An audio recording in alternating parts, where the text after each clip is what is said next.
Okay, I'll wait 30 seconds. Oh, my head is killing me. Forgive me, y'all. I have a headache. Okay, so I was closing out the show, and I was doing my last check on everything, you know, the earthquakes and severe weather and the solar influences, and they've changed it. We have the G1 predicted, and they changed that for today, for 8/29, and they were predicting a G2 for the 30th, for August 30th. So, G2 is moderate.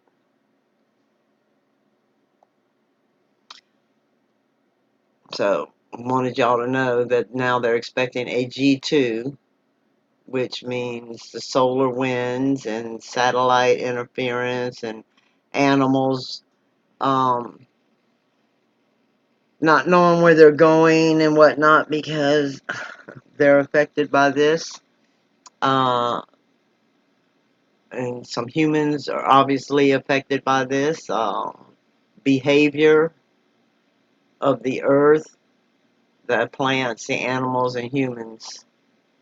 You know, they don't tell you all that, but if you watch what happens, you'll see that other things are affected by this. So, let's see what they say, because it's been changed. Let's see if they've changed it. On this part might not be updated yet, but we'll see.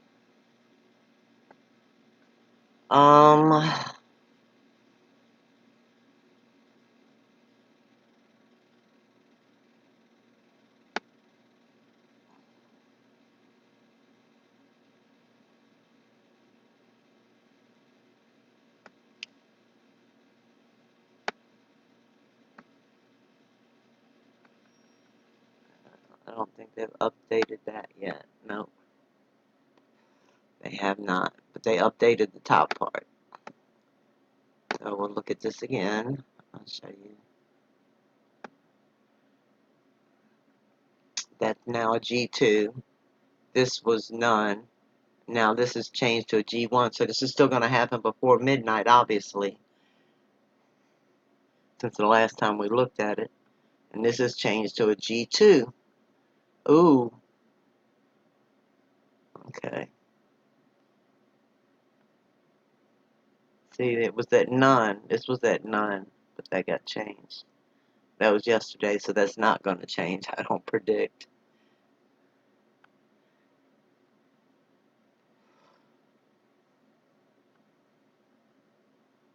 So, last observed was still radio none, solar none, G none, and that means it hasn't happened yet, and it's going to happen before midnight. We're going to have the G1 minor, and after that, sometime within August 30th, we're going to have the G2. So, Friday, we're going to be at a G2, so we're going to see some things, and a G2 on this will be up here. So we'll see these bars. We'll see the G1 here, and we'll see the G2 up here.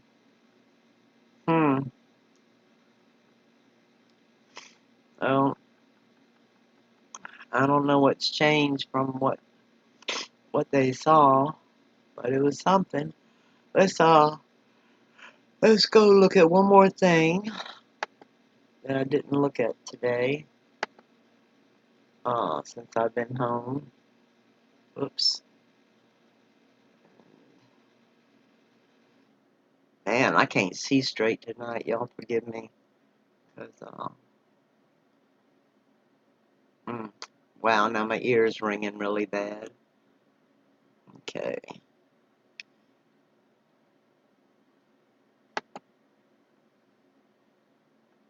Hopefully it's not buffering too bad. But it probably is because I'm trying to share.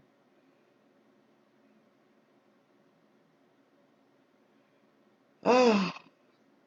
Mm-mm-mm.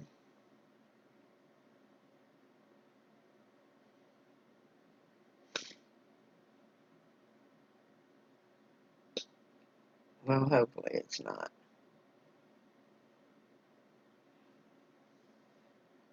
Yeah, it is. I can see it buffering, but not bad. Alright, let's see if this is loaded yet. Not yet.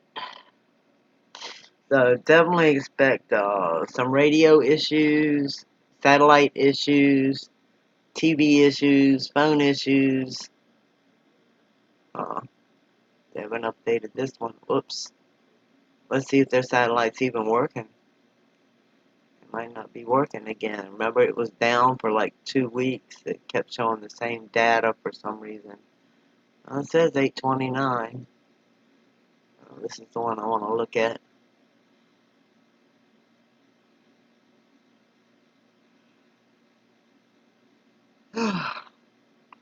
Man, that is getting so small. It's like the less activity we see on the sun and the less light it's putting out, the stronger.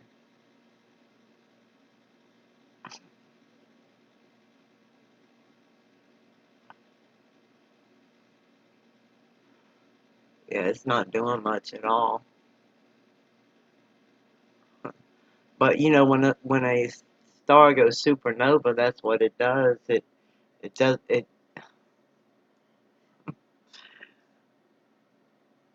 It gets really strong before it dies out. You know, we're supposed to be in a grand solar minimum, not just a solar minimum, but a grand solar minimum. And we've had so much activity in some solar flares, G1s after G1s after G1s the last few years that we're supposed to be in this grand solar minimum. There will be signs in the sun and the moon and the stars and great perplexity among nations. Good will be called evil, evil will be called good. The moon will be as bright as the sun, and the sun will be as 7 times brighter. There will be earthquakes and fervent heat and fires and famine and plagues. A third of the sea creatures will die. And the waters will turn bitter or poison, because wormwood also means poison. So, whatever it was, it's already past the sun, because it takes 3 days to affect the earth. Something like that. I guess 2 or 3 days, depending on the speed of it.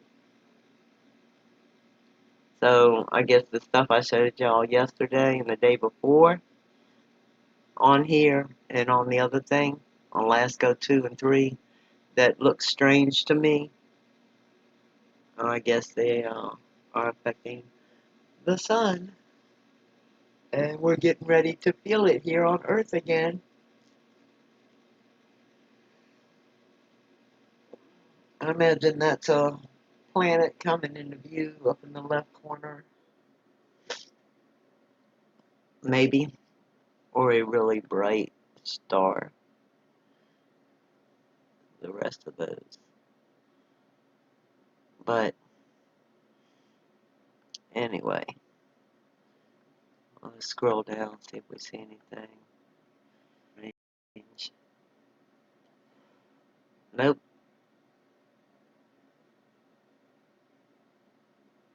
And that player is pretty small, and this is all dyed out down here. This is all dyed out down here. It's got that little bit there. Oh.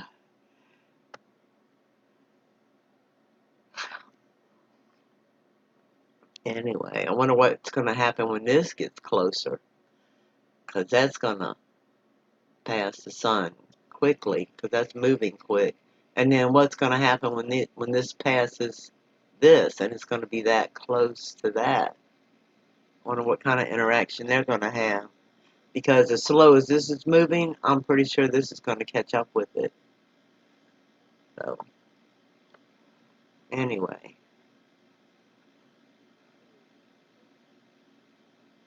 I wanted to share that.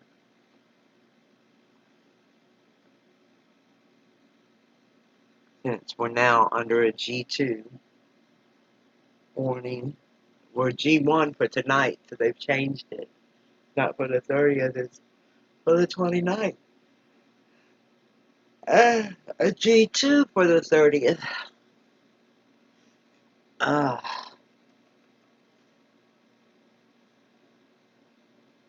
I bet you the sun will really bleach my hair tomorrow. Good gracious.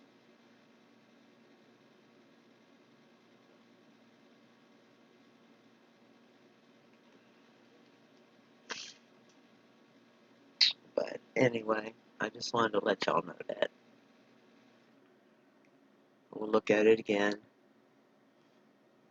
Oh, wrong one. This one. Because they didn't update it on that site yet.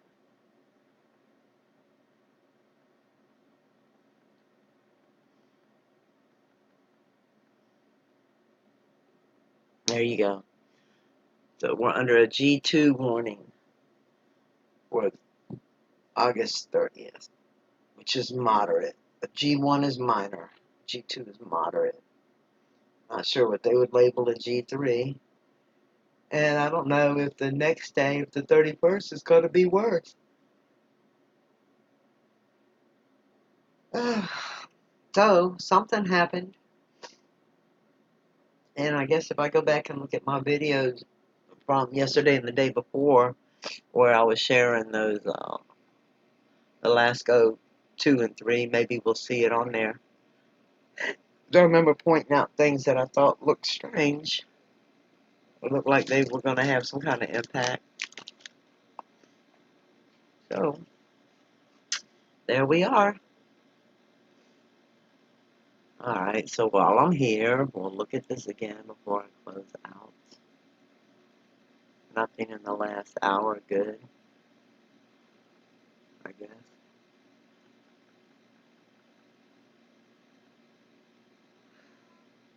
Look at severe weather map. Make sure nobody's got tornado warnings. No, still got severe warnings for Kansas. So Kansas got quite a few.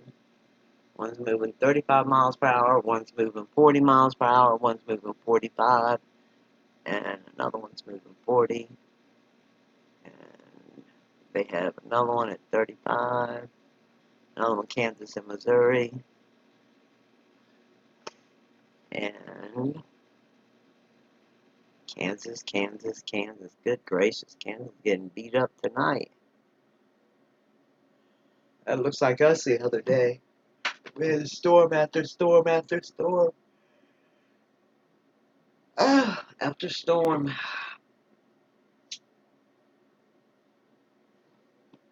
Alright, I need to carry my tired butt to sleep. So I can get some kind of natural healing going on. With rest.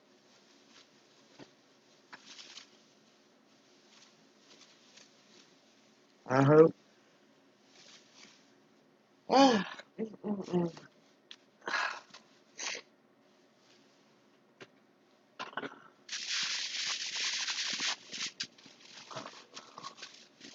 pray all goes well.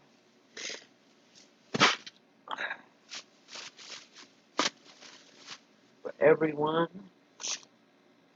May everyone know the blessings that the good Lord has bestowed upon us. Especially the precious gift of His Son.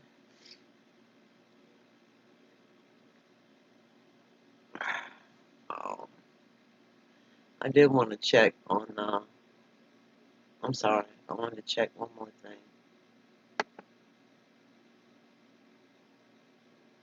What is the name of this hurricane?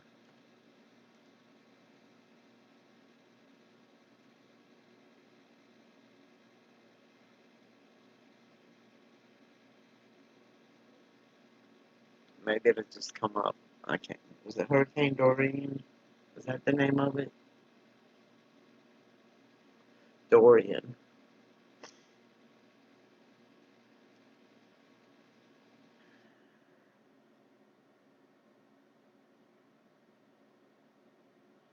Uh, this was 11 minutes ago, so let's see what they're saying.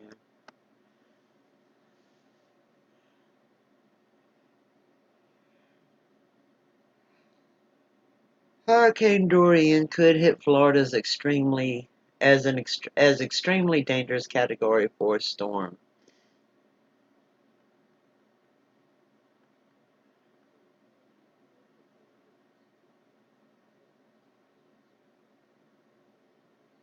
Um, hey, don't scroll so fast. Oh, come on with these commercials, man. Some of these websites are so annoying because they put so many commercials.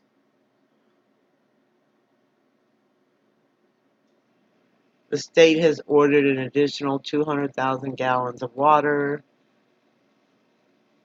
bringing the total more than 1 million gallons of water. It pre-deployed 8,600,000 bottles of water preparing counties.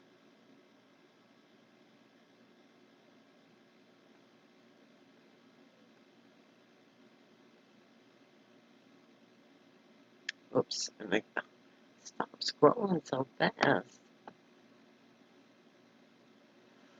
Dorian will be moving through a favorable environment of low vertical wind shear and warm sea surface temperatures. This should allow for at least steady intensification, and Dorian is forecast to become a major hurricane on Friday.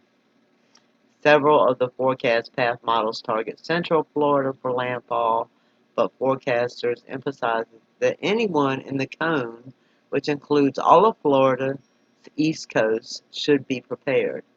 So think hopefully John and them will be safe in Sarasota. I mean, I want everybody in the world to be safe, but we love John and his family, and we want them to be safe, and we want all the Floridians to be safe.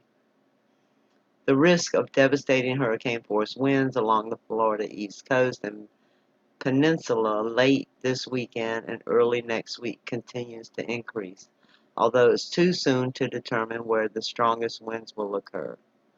The cone of uncertainty shows the storm could be anywhere from coastal Georgia to the Florida Keys by early Monday.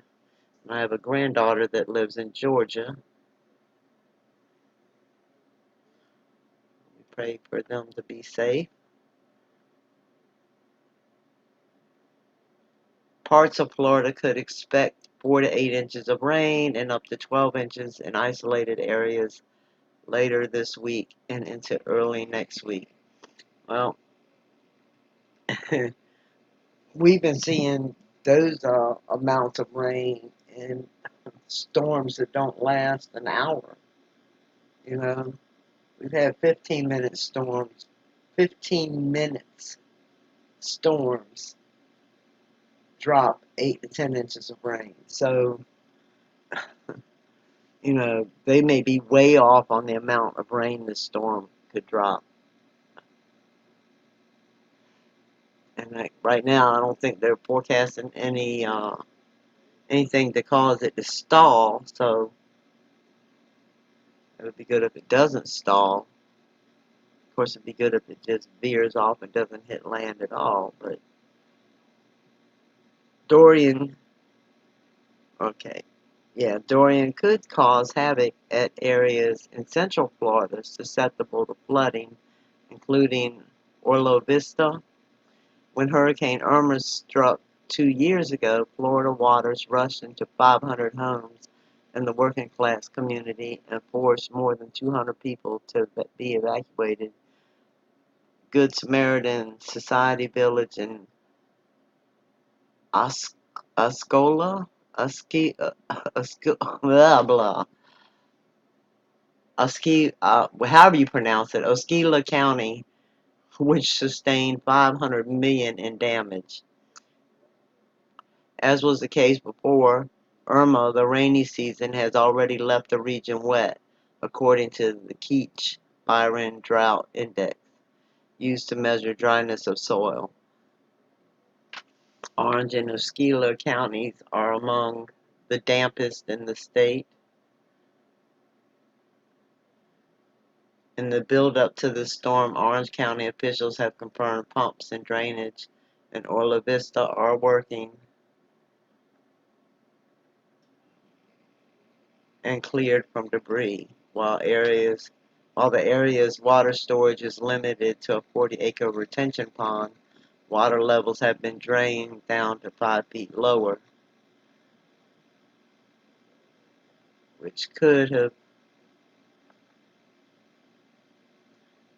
limited damage 2 years ago. On the coast, storm surge is the biggest killer of people. Surviving storm surge is straightforward. Evacuate if ordered to do so. So there ain't no if, ands, and buts. Evacuate. It's that simple. It says surviving storm surge is straightforward. Evacuate. They can't get no plainer than that. Okay. So pay attention, people, and evacuate. Don't, oh, I'm gonna ride it out. Don't do that to yourself and your family. Because you can't, if the water's gonna come up and take your house, you can't save your house. You can't save it. You're not gonna stop the rushing waves, the crushing waves from destroying your house or flooding your house if that storm comes in like that. You can't stop it just because you're there. It's going to take the house and take you with it. So please don't stay for a piece of material stuff and lose your life. Anyway, that means knowing if you are in a potential evacuation area, go to floridadisaster.org, know your zone, to search by address and find out if you're in the designated evacuation zone. PETA on Thursday reminded Floridians with pets never to leave them tied up or confined to crates, pens, or hutches, as they could be trapped and unable to flee rising waters. Animals could die if abandoned during any evacuation that may occur.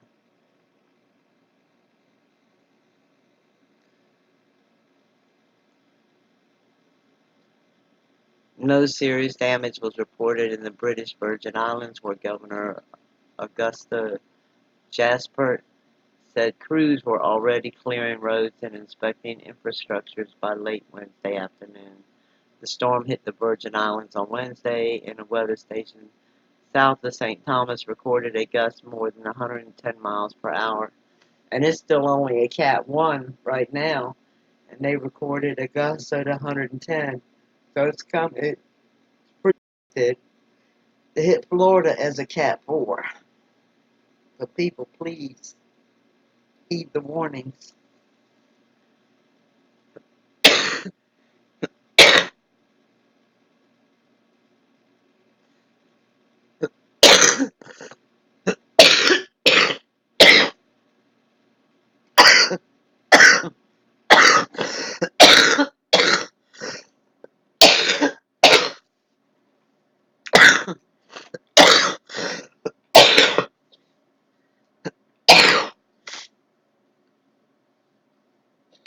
Forgive me.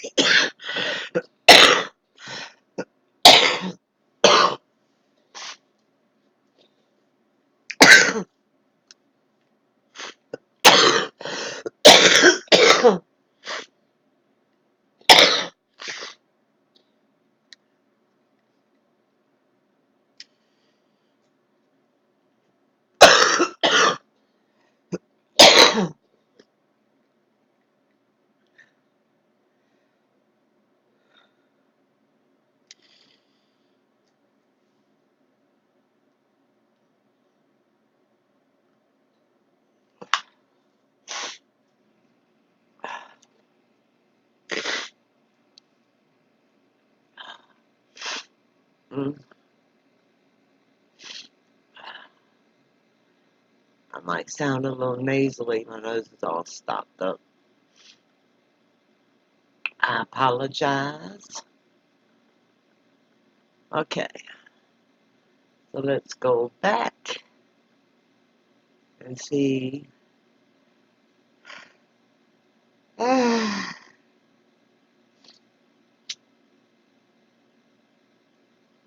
If there is anything else.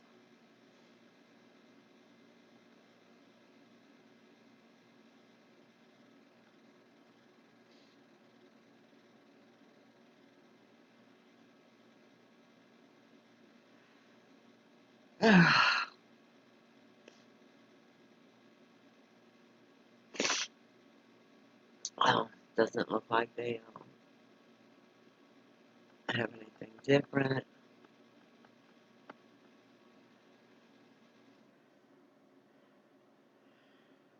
Going to go there.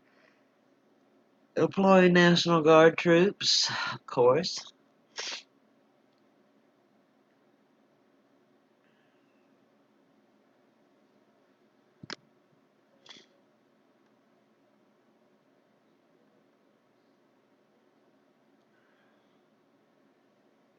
University of Miami said it canceled classes at the Coral Gables Marine and Medical Campus beginning noon on Friday,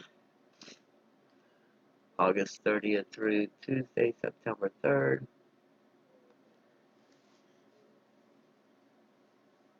Putting the storm shutters in place and positioning sandbags near doorways. Okay. Those are wise precautions.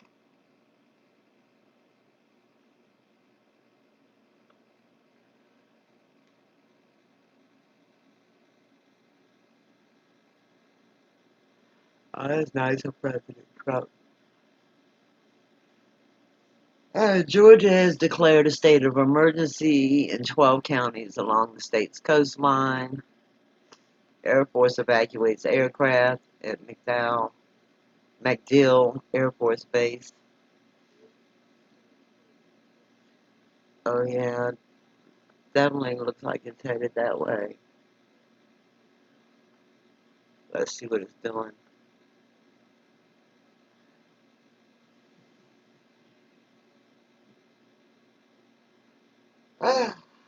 Gracious, I'm tired.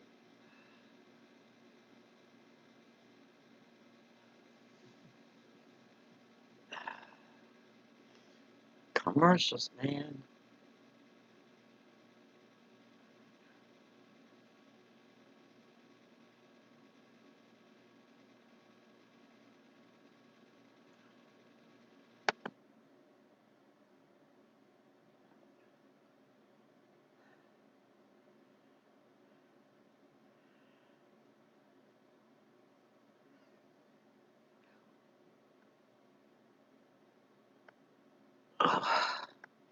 Oops. Pad 39B right there, we have a hurricane which is forecast to come to Florida, and so this particular launch tower, which is 400 feet tall, is obviously at risk of being damaged by a hurricane if it makes a hit in this area. And so that's a dynamic thing with the forecast right now. But just in case it continues on a trek to Florida, Dorian that is, we want to have this crawler transporter ready to go out and get that mobile launch platform, pick it up, and take it back to the VAB for protection. Well, yeah. It's a precautionary move at this point that all began at 8:30 on Wednesday morning when the crawler transporter number 2 pulled out of the parking lot for the VAB and made its way down the crawlerway path to Launch Complex 39B. This is a vehicle, of course, that moves spacecraft along the launch complex at roughly a mile per hour. In its final phases of development, the mobile launcher stands nearly 400 feet tall and is needed to assemble, process, and launch NASA's powerful Space Launch Rocket and Orion spacecraft on missions to the Moon and Mars. And because that mobile launch tower has some equipment on it that is susceptible to being damaged by strong winds, it's something that they want to make sure they protect.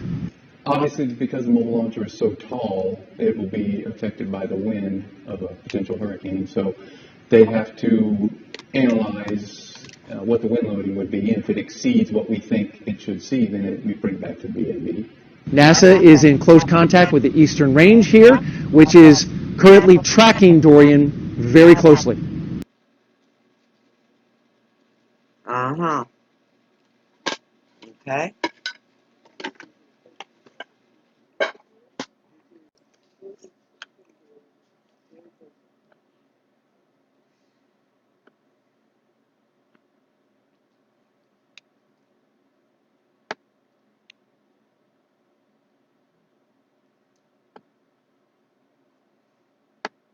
Nothing surprising there.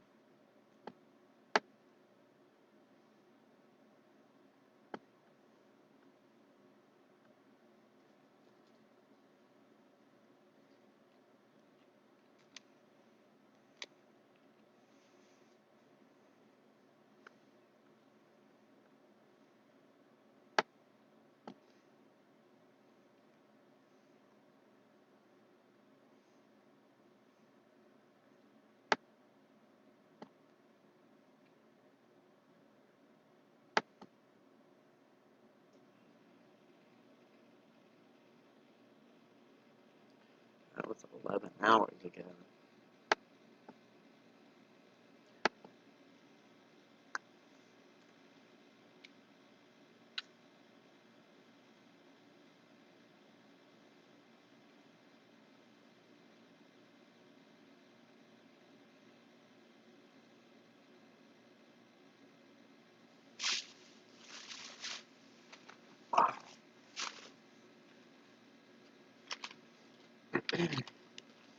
National Hurricane Center issuing advisories for the Atlantic on Hurricane Dorian.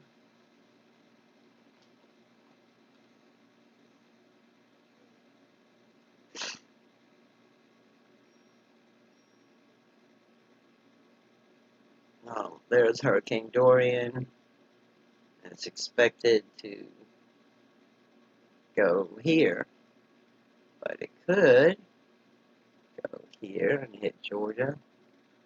I mean, it could go anywhere, but I guess there's no winds coming this way that they think is going to steer it. So right now, it's predicted. Let's see, it says 11 p.m. Maximum sustained winds 90 knots, 105 miles per hour. Minimum central pressure is 977 millibars. Located at 23.3 north, 68.4 west. Movement northwest at 10 knots, 12 miles per hour. So,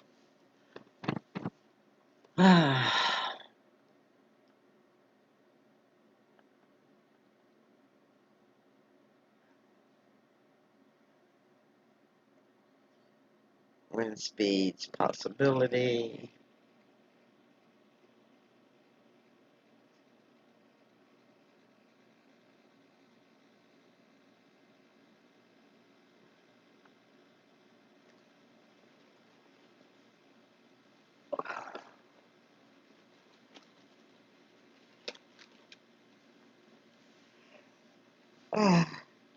Oh, I thought it was going to show me animation.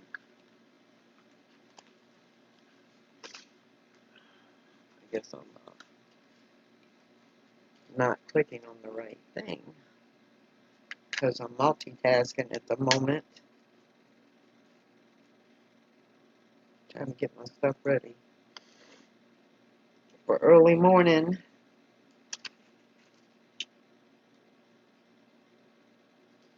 Man, I almost thought I was going to be able to um, get an expensive car today, but at least the one man was telling me about it, and he thought it was a good deal and blah blah blah. And then I talked to the man that's actually selling it, and I told him, look, I can't afford to try and buy a car that's going to break down in a month and cost thousands of dollars to fix, because then I'll just be carless again. So it then proceeded to talk me out of buying the car. So I'm thinking the car was too cheap based on what kind of car it was. So it's definitely got to have some issues, and then they're expensive to fix the parts for those cars. It was a BMW 5-speed, I think like a 2004 or 2005, for 1,500, and I don't honestly, I don't think it. I mean, it probably runs. I was like, well, can I test drive it? And then I asked them, because the inspection is due in October. We're already at September. So I'm like, will it pass inspection in October? And then he said, well, I think it will. I mean, the man did have some panels off on it, like he was doing some work. So I don't know if it had some kind of electrical problem, or if he meant panels underneath the hood, or, whatever. But like I said, it sounded like he was trying to talk me out of buying it. Because, once I told him, look, I work for minimum wage, and I can't afford to be buying a car that's not going to run. And, anyway, I guess that wasn't it. For a minute, I was hoping that was a blessing, and it was going to be a car that I could buy that was going to do okay. But anyway,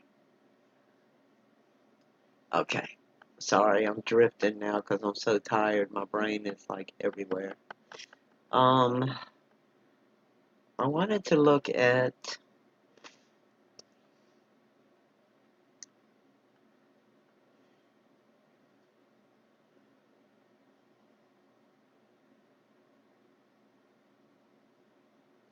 Alright, but let's look at the wind speed possibilities. This is preliminary.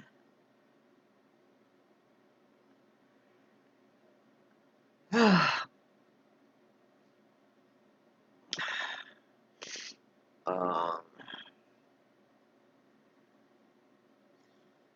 oh, okay, the green is 5 miles per hour. I guess that's what it's causing right now. And the purple is 90 and higher. Of course, and that's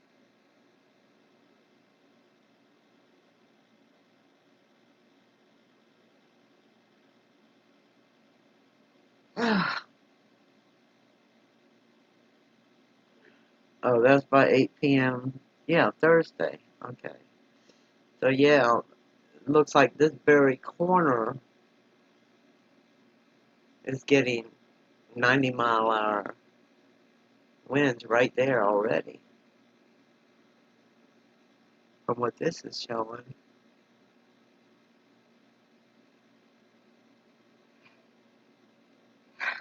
The average is 39 miles per hour, but the purple is 90 plus miles. Oh, no, I'm reading this wrong. I'm so sorry. I'm so tired. Okay, this is the percentage of who's getting the winds right now from it. Tropical storm force winds already from it. So the percentage right here is 100%. And the percentage over here is 5 to 10%. Feeling the 39 per mile hour winds already. So this part of Georgia and Alabama, and then this part of Georgia and Florida, which includes Pensacola, the Panhandle, they're at 10 to 20% already feeling the winds. and so forth. And that means John in Sarasota, Florida, is down here somewhere. He is in the 60 percentile. Well, yeah, he's definitely in the 60 percentile, but he might be in this one, this color right here. That's the 70 to 80 percentile, feeling it.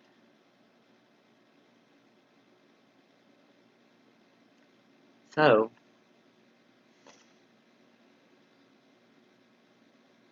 and that's Cuba, still getting it.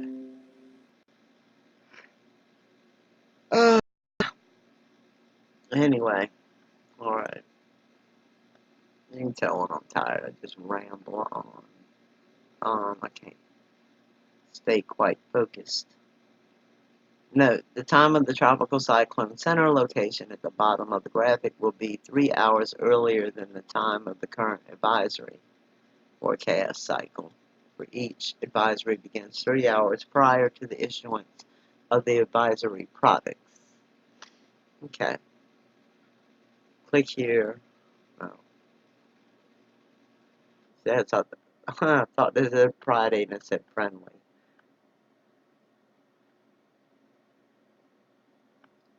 Okay.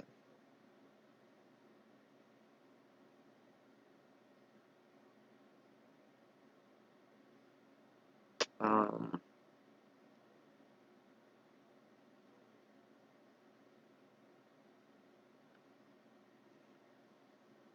well, let's see what the watches and advisories say.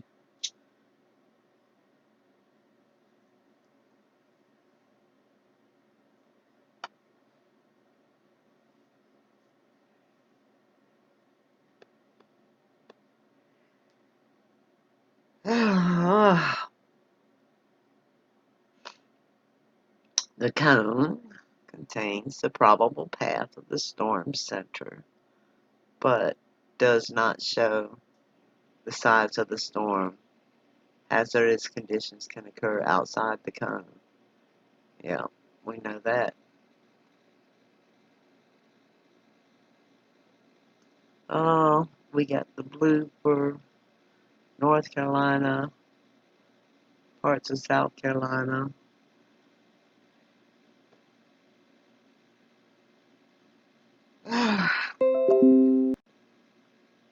We'll see.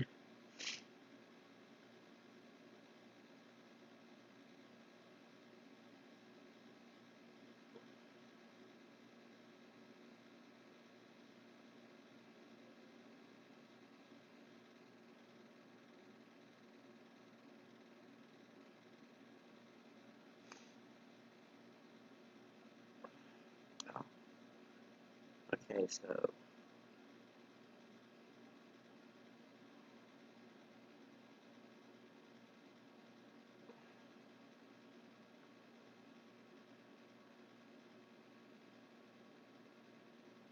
blue is tropical storm.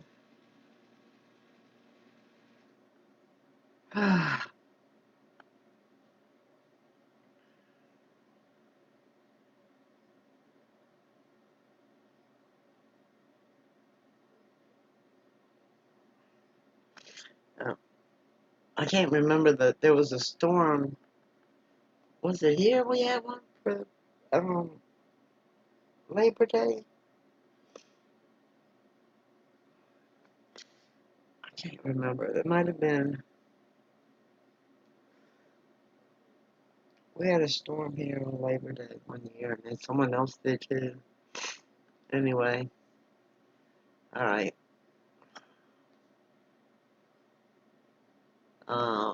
Alaska just had an earthquake, which is common because they have like 1,000 a month.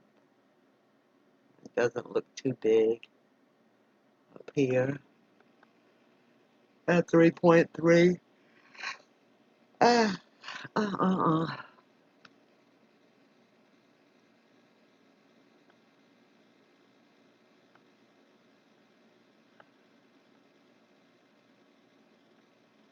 Yeah, definitely a G1 before midnight and a G2 after midnight.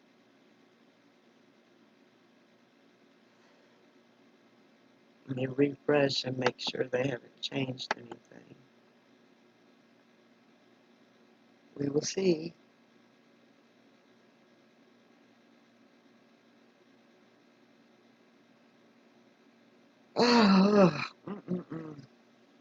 Forgive me, y'all. Oh, no data.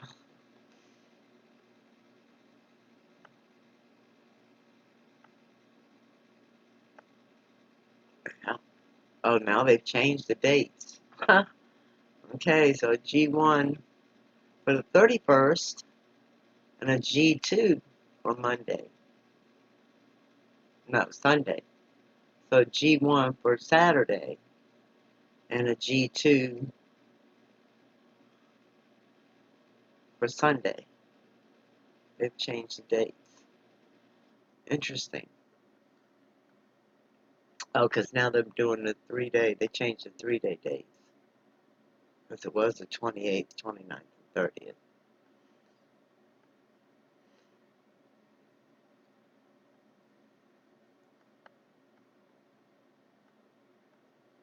Whoops. Go back.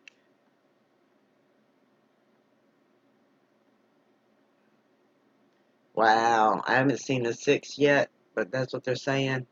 The greatest expected 3-hour KP for August 30th through September 1st is a 6 on NOAA's scale, which is a G2. As a 5 is a G1, and a 6 is a G2. So the breakdown,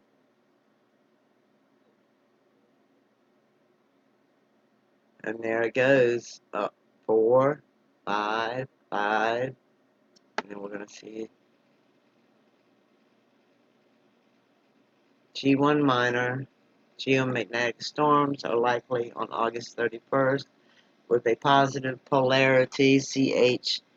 The solar wind environment is likely to become favorable for a G2 moderate storming on September 1st, with ongoing CH and HSS effects. No significant transient features are forecasted. Solar radiation, as observed by NOAA goes 14 over the past 24 hours, was below S-scale storm level. Normal threshold, solar radiation storm forecast. No S1 minor.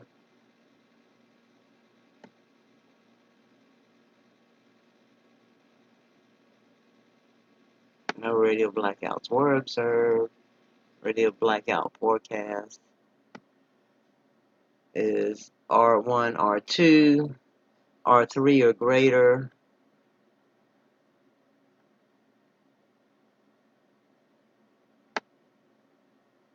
No R1 minor or greater radio blackouts are expected.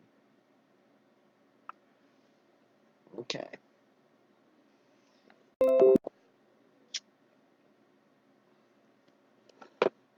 Anyway, we will see this go up to here for G1, and we'll see it up here for G2. So, it will be interesting. Let's see if anything's changed on these. These should still be the same because they were up to date. This one's already saying the 30th because it's UTC time. And this is saying the 29th because this is Eastern Standard Time, I guess, because it's showing. Oh. Actually, I don't know what time it is on that one. Except that this one's further away. And so this one's showing it's already after midnight.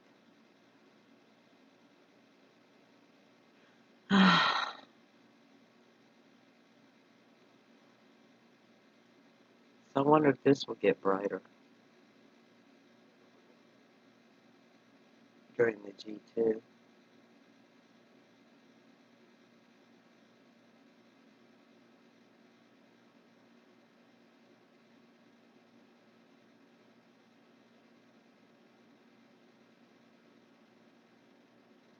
And maybe that thing we saw flying by the other night when I was doing this show on this scale, on this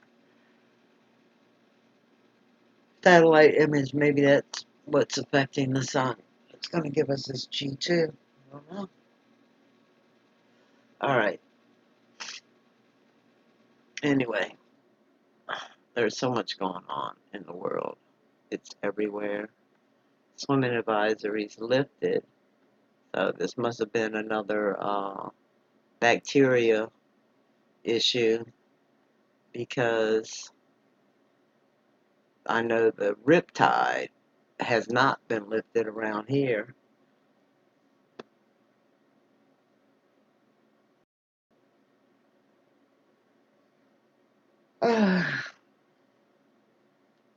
Alright. May God bless you all.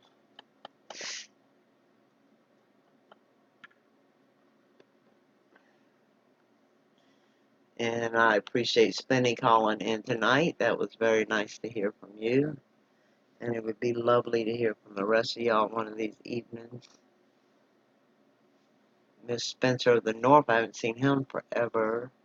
And Casey, and John, and Raven in the Desert, and Jane, and Glenn, and, oh my gosh, so many people. Rule, and Mike, a lot of people.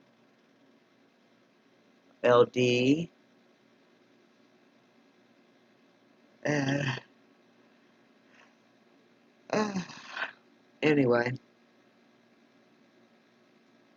I'm just going to keep things real here. I'm not going to sensationalize things and blow them out of proportion and make things Bible prophecy that aren't. I'm going to stick with real things, and, you know, if we run across something where we can pray to save a life, I'm going to bring that to our attention. And, um, you know,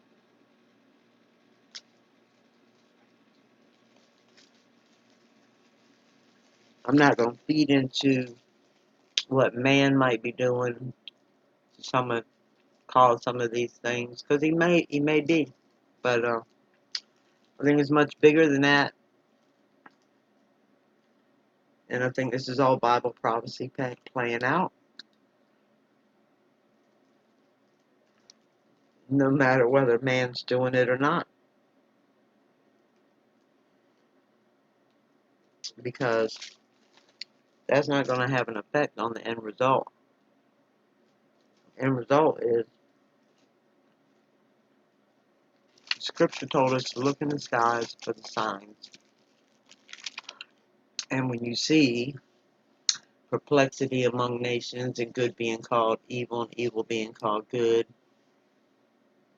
and diverse earthquakes and famines and great deception, and when you see all of this, the Euphrates River drying up, the Dead Sea coming back to life, know that your redemption draws nigh. So, what's more important is that we lead people to Christ. That's what's more important. That's where we're at. That is so where we're at. That is what needs to be done. All this other stuff is a waste of time and taking focus off what really needs to be done, and that's leading people to Christ, not leading people down rabbit holes trying to figure out who's doing what and where and why, and conspiracies and uh, gossip about this person and that person, and what they're doing, and oh, they're going to get prosecuted, no, they're not going to get prosecuted, and no, this probably wasn't a suicide, and oh, that was and it's the world has gone mad, and we're watching it all unfold, and the best weapon is the word.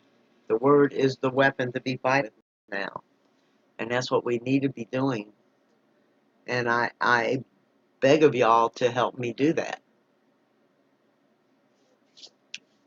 because that's where we're at in this world right now. It's falling apart. We're not going to save it. God is the only one that can save it. He's the only one that can clean it up and rid it of evil. So we know that everything's going on now, and it has gotten crazy, and it's going to get crazier. But there are people dying every second of every day. And if we missed one of them that we could have led to Christ because we were busy chasing pipe dreams or chasing gossip or feeding some addiction or whatever, if we were busy doing that and we missed leading that person to Christ, that's going to be on us. When we stand in front of God and He plays our little life review and we see that person and we see it in their eyes that they need Christ and they're looking for answers and for comfort, and we didn't offer it, I think that's on us. So that's what the Holy Spirit's telling me, and that's what He's been telling me for 3 years now. And I don't know. A lot of people don't seem to share that urgent feeling, and what I think is more imperative than any of the other things right now. As we lead them to Christ, if we can lead everybody to Christ, just think of this. If we can lead everybody to Christ and to God and to know His love and the great plans that He has for us, if we clean up our act, then the world will be a beautiful place. And prayer is the most powerful tool we have. Prayer is the tool, the only tool that could fix things. If we think that Jesus is not coming for another 100, 200 years, then we could pray for all these changes to happen. But I think we just need to pray that God's will be done. Because God's will for man is beautiful. So on that note, I bid y'all a good night and remind God loves you and so do I. And if you don't know, just ask God. Ask Him. If you don't believe, ask Him. He will surely let you know. I promise you that, and it won't hurt you to do it. I promise you that too. So may God bless everyone.